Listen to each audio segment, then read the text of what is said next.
Welcome to Low-Key PD. In this video, we're going to explore how to add special characters into your text boxes in Google Drawings. So you have the option of using a bunch of different characters in text boxes that you wouldn't normally be able to get using a standard keyboard. So let's say we have our Google Drawing, we have a text box set up, and we need a character that we wouldn't normally be able to find using a keyboard. If we go to Insert and select Special Characters, a little pop-up window turns up, and there's all sorts of different characters. These are just some of them. There's actually several filtering columns at the top. If you know the name of it, you can search for it by name, but just look at how many of these there are. Symbol, emoji, punctuation, all sorts of different things. This whole menu scrolls down.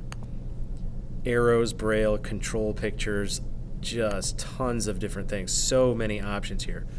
One of the things that I have found the easiest is if I know what it is that I'm looking for, you can draw what you need in this little box on the right. So let's say I want to use the less than or equal to sign.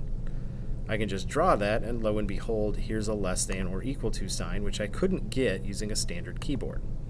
But once I click on it, it adds it into that text box, and now I have the special character that I need.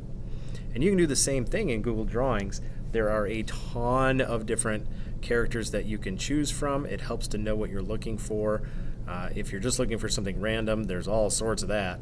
But if you need something specific, it can be very difficult to find. So I recommend using the drawing feature in that search box so that you can find the character that you need.